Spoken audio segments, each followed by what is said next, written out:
Hello and welcome to the mill. I am your host, Dusty Crane, and today we are looking at the design diaries for Red Rising that have occurred since the last time we did this. So let's go ahead and jump right in. We're going to start with Sunday, February 8th, because this turned out to be a 7-day affair. We learned on Sunday about Jamie co-designing the game with Alex, the Rising die, a component in the game, and the greens. So let's go ahead and first, let me encourage you to visit the design diaries yourself, because the story of what it was like for Alex and Jamie working together is an interesting story. They talk about a little bit of the dynamics, how they handled the workload, that type of thing, and it was pretty interesting. So I'll put that in the description of the show. So let's go ahead and talk about the Rising die, a component in the game. We learned that, or we talked about rather last week, that you had two possible actions you could take. You could go ahead and seek or scout, and if you don't want any of the cards at any of the locations, you can blind draw off the deck, and instead of getting there's no bonus for drawing off the deck, you're not at a location, so you roll the Rising die, which is a d6. Their four sides are pretty obvious. You get the bonus that is at each one of those locations. So if you roll the blue spaceship, you're doing over at Jupiter, and you're moving along the fleet track. You can also gain influence, helium, and the sovereign token. Now there's obviously two extra sides that need to be accounted for. That would be the eye that lets you reveal a card and place it somewhere. And there also is a banish where you can take a card off the top of the deck and banish that. Let's go ahead and look at the preview for the greens that we got on Sunday. We have three new cards to talk about. We have an online gambler, a firewall expert, and a hollow designer. Now, the greens in the Red Rising Society are programmers, so you can imagine their abilities are going to be kind of manipulating and programming the deck. So let's go ahead and look at this online gambler. It has a 7 base VP, has a deployability of name 3 colors, then reveal the top card of the deck. If it matches a color you named, gain it and banish this card. Otherwise, banish the revealed card. And it has an end of game ability to name 1 non-gold color, reveal 7 cards from the top of the deck, and gain all cards of that color. Shuffle and return the other cards to the top of the deck. Now, this card in particular makes me think you're paying attention to the board state. So if you're having to name colors, maybe you look out there and you're like, hey, there's not a lot of violets. Let me go ahead and name violet. And then if you deployed it, possibly you pick those cards up into your hand if you end up revealing them and getting them. But then at the end of the game, naming one non-gold color, at this point, you kind of have more information. You maybe saw your opponents picking up blues, or you notice there's a lot of coppers that have been, knocked out of the game. Anyway, you name 1 non-gold color, reveal all 7 cards from the top of the deck, and gain all cards of that color. Shuffle and return the other cards to the top of the deck. So that is kind of a cool ability in that you could potentially bring in a whole lot of cards into your hand. Now, whether or not that's a good thing, we'll get to in a later design diary. The next green that we're shown is the Firewall Expert. It is a 13 base VP, and if you look at the top 3 cards of the deck, this is their deployability. Look at the top 3 cards of the deck, place one of them face down at the top of each other location. These cards are considered colorless while they're face down. Now, what does that mean? We get a little bit of that in the end of game bonus ability, which says 22 victory points if there's at least one location with no cards or where the top card is face down.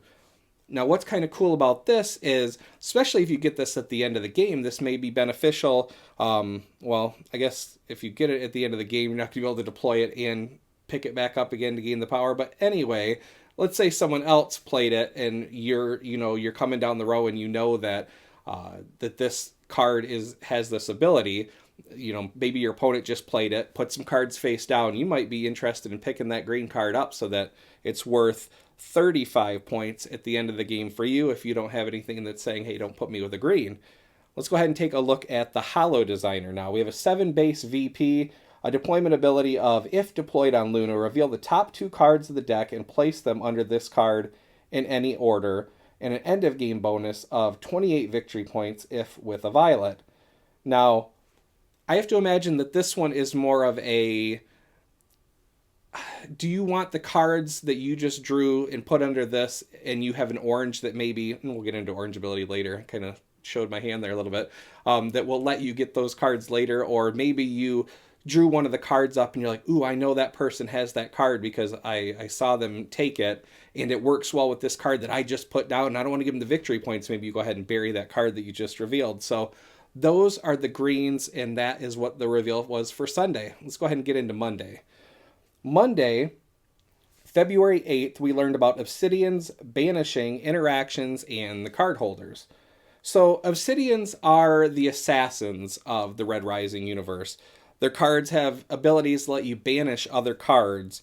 And we're shown 3 examples. We see Helga, Aaliyah Snowsparrow, and Ragnar.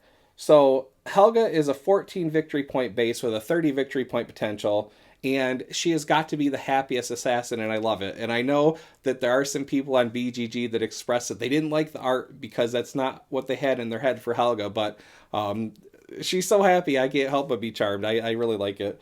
Let's go ahead and look at that deployability. Banish the card directly under this one. If it was the only card on this location, gain 1 helium. If she landed somewhere where there's only one other person and she offed them, you get a helium for it. So 3 victory point to deploy that if you put it in the right place. And then at the end of game, an additional 16 victory points if with Pax Talamanus or the Pax. Now, this might be one of those situations where if you know Helga's relationship to Pax, not the Pax, but Pax, then you go, oh, that's kind of cool. But if you don't, it doesn't matter either. You just, if I have that card, I get that bonus. So that is Helga. Let's go ahead and take a look at Aaliyah, a 16 victory point base with a 40 victory point potential. The deployment ability is banish the top non-gold card from any other location. If it's not gray or obsidian, gain 1 helium. So you are not able to deploy her on top of a gold. She's not going to kill a gold, but if it's not, if it's any other color besides a gray and obsidian, you can gain 1 helium. There is a 24 victory point bonus at the end, if only with golds, grays, and or obsidian. So you get an idea of the type of people that she wants to associate herself with. In this case, the elites, other assassins, or grays, which are security. Now, let's go ahead and take a look at Ragnar, who's a 20 victory point card, base value with a 40 victory point potential. Ragnar is by far the most scary looking of the assassins we've seen so far, with a deployment ability of banish the top card of another location. If it's a gold or a gray, place 1 influence on the institute. What does that tell us?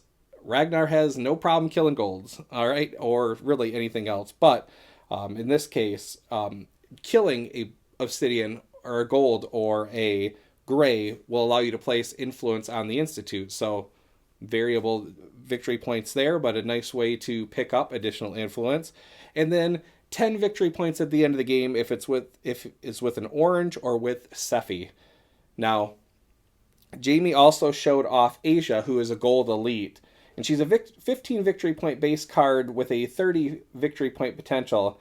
Asia has a deployability that banishes 2, but she banishes a card from an opponent's hand. Now, this is one of the cards that is sort of take that, which we know Jamie doesn't like, but 15 victory points or possibly 30 victory points is a pretty good point card to have in your hand. So you really have to depend, do I want to spend Asia to banish a card that your opponent gets to choose from their hand, or do you go ahead and hang on to her for possibly 30 victory points? So what we're seeing here is that while certain colors have a ability that's kind of unique to their color, a lot of the golds seem to also kind of have that same kind of idea, where some golds may resemble more a gold or a green, or in this case, this gold may more resemble an obsidian by their behaviors. Finally, Jamie mentions that in the collector's edition, there are going to be some card holders for each, color of the different player houses. So that's going to be one of the exclusive benefits of the collector's edition that is, again, only available for sale from Stonemaier Games. And there will be an upgrade kit available later, which I think does include these. I think we get into it in a later design diary. But that moves us into Tuesday, February 9th. Endgame abilities and endgame triggers and abilities, yellows, and the difference between collector's edition and standard edition. How about that? It was almost like I just literally said that. The game has separate endgame triggers when all three of the conditions are met by any number of players, or if two conditions are met by one player. Now, those endgame conditions are whether someone has 7 helium or 7 or more helium, whether they have 7 or more influence at the Institute, or whether or not they are level 7 or above on the fleet track. So before heading into endgame scoring, some cards, like many of the yellows that we're about to learn about, actually have an endgame ability to activate. So let's go ahead and look at the new cards revealed and discuss. Yellows are the doctors of the Red Rising verse. Surgeon is the first 0 victory point value card we found, but does have a pretty high ceiling given how many golds are in the deck. So let's go ahead and take a look at that. A 0 victory point Surgeon, Yellow Doctor. Deployment ability is you may banish a non-gold from your hand and gain a banished gold.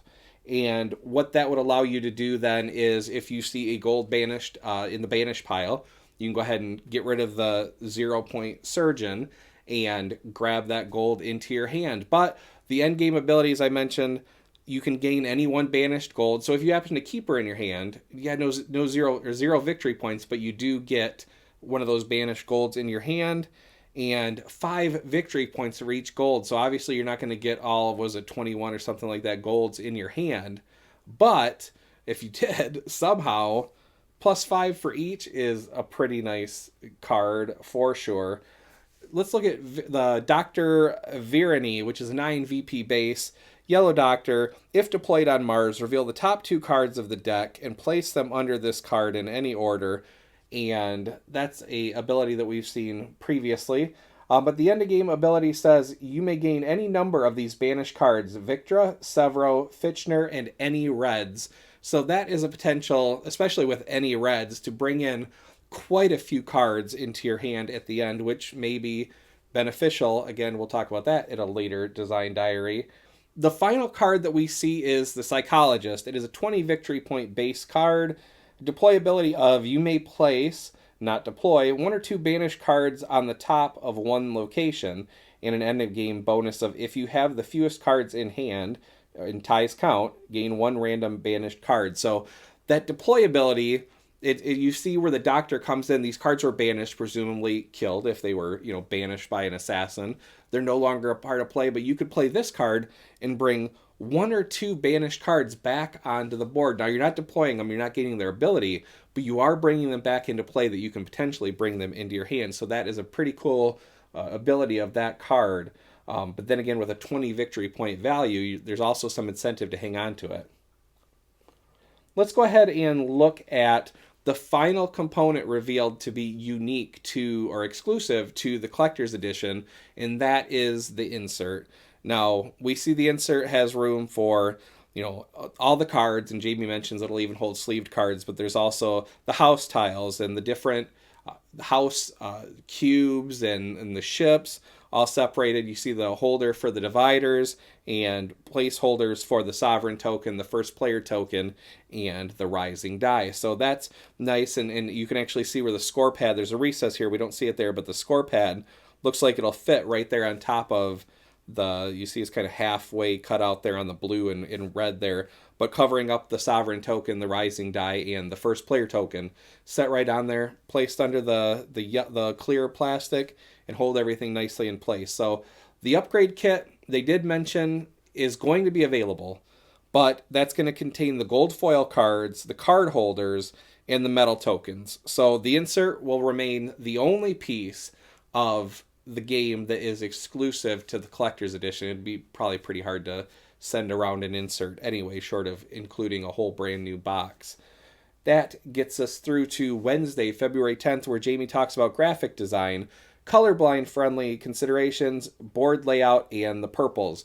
Now, if you are a designer or interested in design, this is going to be a very interesting design diary because Jamie talks about the different layouts that they had played with for the board. Now, if you've seen the board in other diary entries, it's a pretty small board by comparison to, say, something like Scythe or Tapestry or something like that.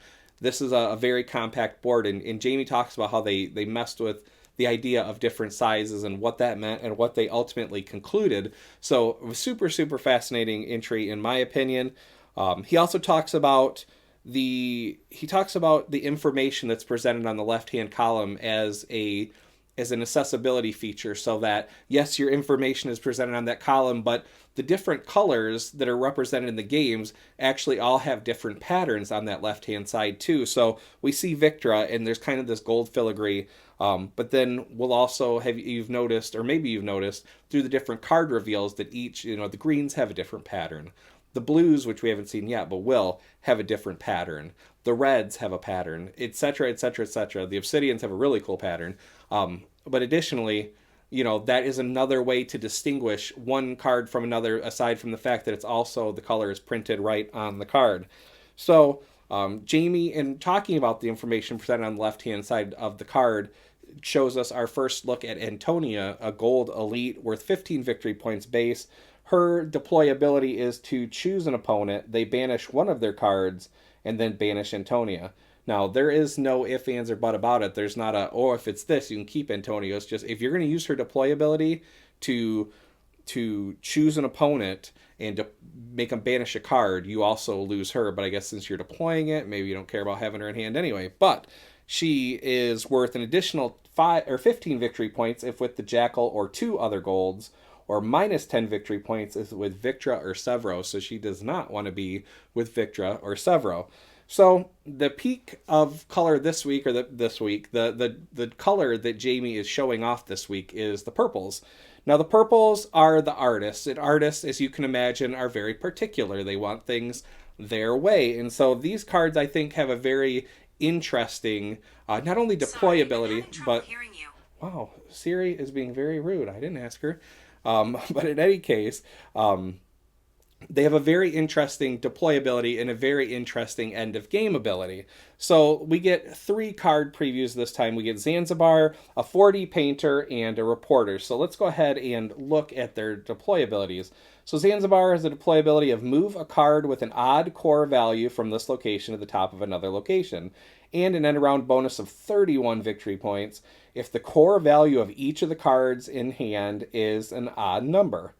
Now, this is what I was talking about being really interesting, in my opinion, is because now you're going to start building your hand instead of like a color fashion or a roll fashion. Maybe if you're doing this, you're going to make sure that each of your cards has a base value that's an odd number. So that's a pretty interesting way. And again, you see how the particular nature of the artist is represented on the card. We also have a 4D painter reveal, which has a 9 victory point core value, and another one that's worth 40 victory points potentially. It says the deployability of move a card from this location to the top of another location where there are no cards with the same color of it. And then an end of game bonus of 31 victory points if each of your cards is a different color. So now we're building a hand of a variety of different colors, and hopefully none of them don't like the other one, because 31 points is a nice victory point, but do you lose too many points to make it not worth it? And another cool aspect of the violets. The last violet that we have to talk about is the reporter. So 6 base victory point, again, a 29 point victory point end of game bonus if you have the most helium or tied for the most. Now, their deployability is if you have more helium than the player to your right, give them the reporter, gain the top 2 cards of the deck, and then end your turn. I guess because you're deploying it, you're already saying you don't want it, but worth 29 victory points, it's got to be kind of hard to say, I'm going to potentially give this player, to my right, 35 potential victory points. But again, I like the I like the comparison or the particularity. Are you tied for the most, or do you have the most helium? There's a big bump. You definitely don't want to put this out if the player to your right has the most helium, especially if you're getting toward the end of the game where you are for certain going to hand them those 29 victory points. That brings us into Thursday, February 11th, where we talk about blocking, white characters, and hand size. Now, I do want to express that when I talk about white characters, I am not talking about Caucasian characters. We've talked about violets and reds and obsidians and yellows and golds. So the whites are the arbitrators of the Red Rising society. We have just the pictures, or the cards that we get previews of, are the judge, the justice, and the martyr. And the abilities that they present are blocking, and Jamie talks a little bit about that. But of the card previews we see, it's if somebody tries to take the sovereign token from you, you can show them the card and block them from taking it. Especially, this is, you could potentially play this. This, the justice is worth 15, the judge is worth 10, the martyr is worth 15, but you can block and stop them from taking that token. Now, the question I do have is, because you kept that token, do you also trigger your mad ability? Or that might be something that we have to bounce off Jamie or Alex, perhaps. But let's go ahead and take a deeper look at these white cards here. The Justice has a base VP of 15, and the ability says, if an opponent tries to take the Sovereign token from you, you may block them by revealing and banishing this card, and then gain the top card of the deck. And if you happen to have the Justice in hand at the end of the game, if you have the Sovereign token, gain one card of your choice from Luna. The Judge has a base VP of 10. Their deployability is when an opponent tries to steal or banish any of your cards, reveal this to block them. And their end of game bonus is 3 victory points for each of your cards in hand. And the Martyr has a base of 15. And their ability says if an opponent tries to take the Sovereign token from you, you may block them by revealing and banishing this card and gain the top card of the deck with an end of game ability of, if you have the Sovereign token, gain one card of your choice from Mars. So the white cards, or the white class of people in this Red Rising universe, blocking is kind of like their thing. So again, as we've talked about before, some of the golds actually have abilities that resemble other colors, and Pax, Telemanus, is one of them, which is the preview that we get now. Pax is a character that Jamie enjoys quite a bit, and in fact, I think technically I'm supposed to shout his name when I talk about him, but I don't know what that's going to do to the microphone, what it's going to do to the sound, so I'm not going to do it. But Pax, Telemanus, is one of our previews here. 15 victory points, has a block ability.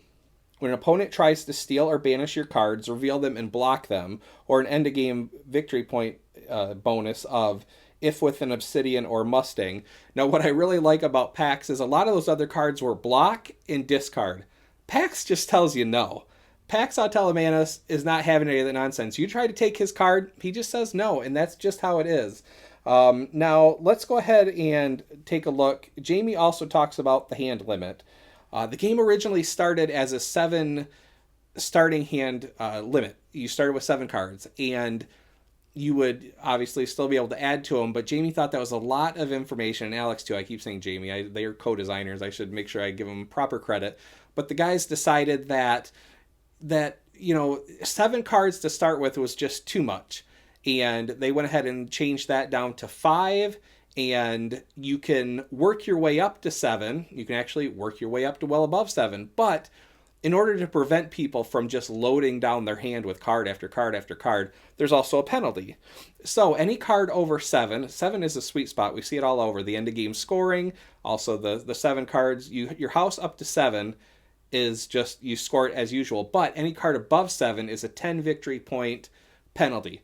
So you definitely don't want to add a bunch of cards just for the sake of adding cards, because it might ultimately not be worth it with that 10 victory point penalty. All right, so this brings us to Friday, February 12th, Design Diary Blues, the Fleet, and Automa.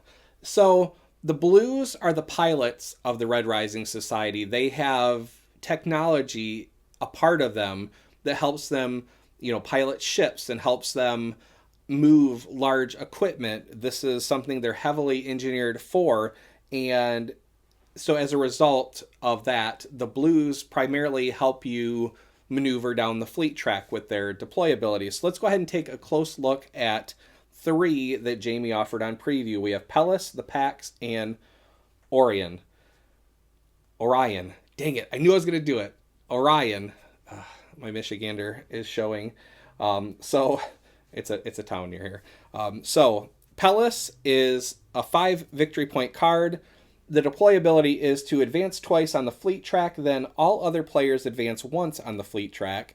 20 victory points at the end of the game if your fleet track position is 5 to 7, or 35 victory points if your fleet track position is 8 to 10. So that's nice to go from a 5 victory point card to the 25 victory point card all the way up to a 40 victory point card if you are moving yourself down the fleet track. And if that is the case, maybe you want to go ahead and hang on to Pellis.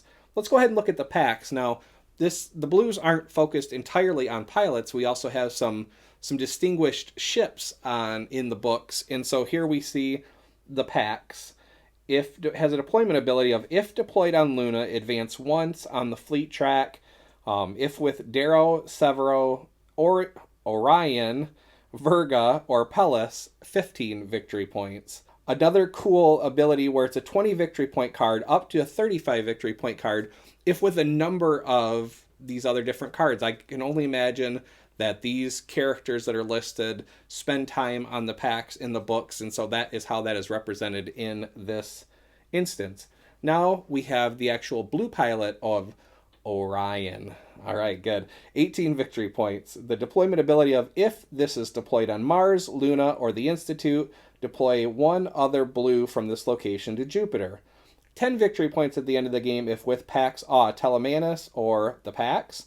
And there's also a question mark victory point, which actually says you gain points equal to your position on the fleet track. So if you made it to 7 victory points. If we made it all the way to 10 victory points, which is a nice little addition to the 18 that are already available, possibly 28 based on if you have the Pax or Pax Telemanus, and then possibly another 10 victory points. So very cool. Now, again, we have the blues and they're the pilots in the ships there, but we also have a gold that cares a lot about that particular color, interacts with them, and that is the Ash Lord. Now, the Ash Lord is a 25 victory point card, gold elite, has a deployment ability of banish all blues from this location. If this banishes 2 or more blues, regain Ash Lord. That is pretty wild that they're going to banish them. So Ash Lord, maybe not a big fan of the blues. I guess that might be story related. You also get 5 victory points for each blue, or 5 victory points for each banished blue. So potentially, depending on how many blues Ash Lord is banishing or bringing in hand for that matter, could be a nice bump in victory points for that card.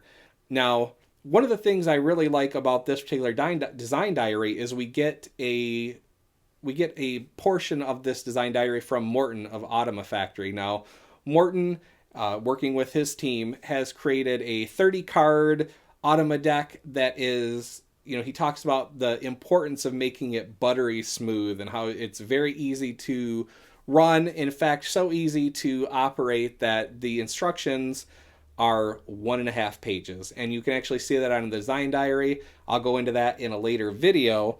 But ultimately, the way he got to that deck after learning of the inspiration from Fantasy Realms is an interesting story. So go ahead and check out that design diary again in the description of the show and see what Morton had to say about getting Tall Automa out and available to us. Another thing that people really liked was the care that went into the naming of the Automa was Tall Automa. So very cool.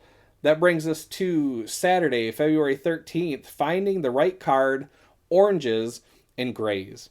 Now, one of the things that Jamie would get in feedback is that people wanted the deck smaller because ultimately a lot of the cards or a lot of their cards were saying, hey, if you're with this character or you're with this color or if you're with this ship, for example, and so they want fewer cards so they can get through the deck. You're not going to get through it every single time. In fact, it's not frequently you'll get through it every single time or through it once. And so people wanted a smaller deck. And so Jamie and Alex started noodling on how to not reduce the size of the deck, but still kind of give people what they need. And so that's where the oranges come in. The oranges are the engineers of the society. This was an opportunity for Jamie and Alex to show off some of the technology in Red Rising. So the previews we have are the Pulse Fist Engineer, the Grav Boot Cobbler, and the Razor Designer. The Pulse Fist Engineer has a deployability of you may gain an Obsidian from this location, and if you do, end your turn. And then an endgame ability, there's actually 2 of them, You may treat this card as having the same name as any specific character, or 18 victory points if with an Obsidian. So what you see here is we actually have cards that normally you're only able to take the top card from a location. And in this case, the oranges, or at least the Pulse Fist Engineer, let you take it. If you can see it in the stack, you can take it if you deploy it. And so that's a really cool way to kind of give people that are trying to get to a particular card something. Or at the end of the game, in this case, you may treat this card as having the same name as any specific character. So at the end of the game, this Pulse Fist Engineer can become Victra if you need her to be Victra, or if you need him to become Victra.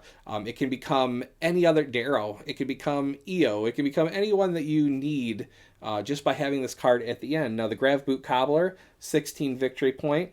Deployability of you may gain a gold or gray from this location. If you do, end your turn. An endgame ability of you may treat this card as having the same name as any specific character, so the same one we saw just previously, and 14 victory point if with a gold or a gray. So again, we see the ability to be a specific character at the end of the game, or if you need a particular gold or gray from a location, no matter where they are in that stack, you can go ahead and get them. Additionally, with the Razor Designer, 17 victory point base, you may gain a gold from this location if you do end your turn, with an endgame ability of you may treat this card as having the same name as a specific character, or 13 victory points if with a gold and no Obsidians. Again, we see that ability to become another character. That's where the oranges came in. And the ability to bring golds in, which also ties into their end game bonus. Now, those are great for duplicating a particular character. There are some cards that say, hey, I want to be with a red, or I want to be with a blue, or something else. And that's where the grays come in. The grays are security in Red Rising.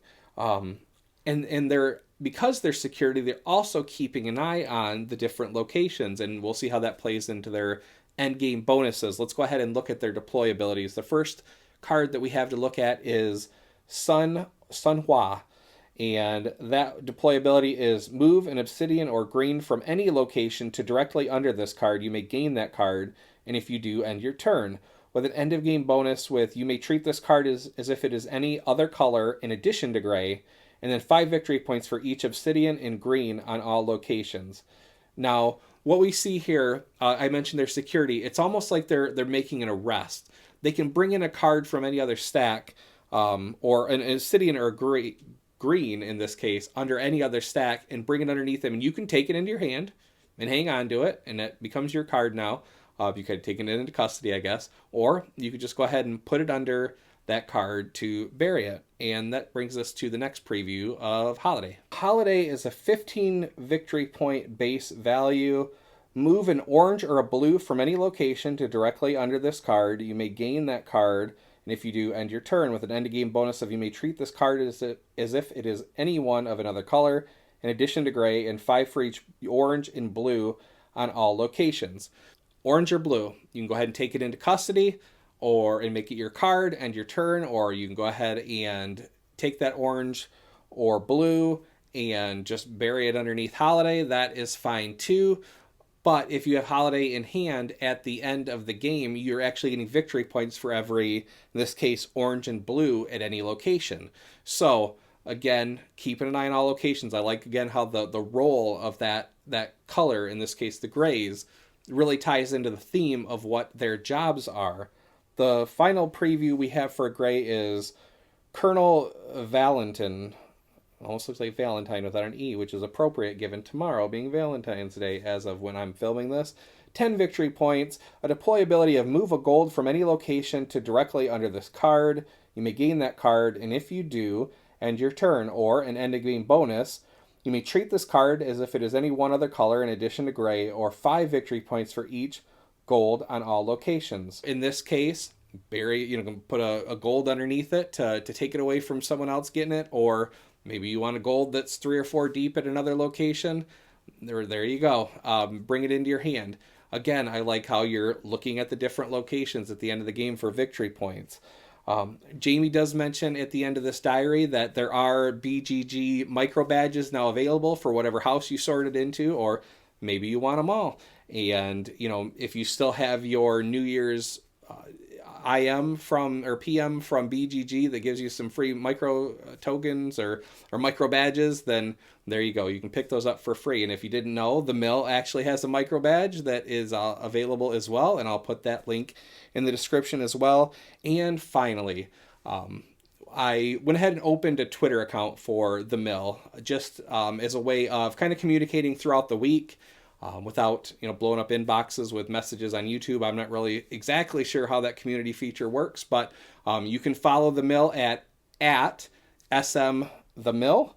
And if there's anything you want to see as it relates to Red Rising, let me know, because next week most likely there's not going to be an episode of the mill, because the Monday following is when we're able to start sharing all our previews, reviews, people that have those advanced copies. So make sure you keep your eyes open for that. We'll have more content from me at the mill, in addition to lots of other reviewers and previewers. So if there's anything you want to see, as I mentioned, and that I'm able to show you after that date, make sure you let me know in the comments. And that is all I have for you this week. Thank you so much for watching. It's another long one, but we made it through. We made it through. Take care of yourselves and each other. Thanks. Bye.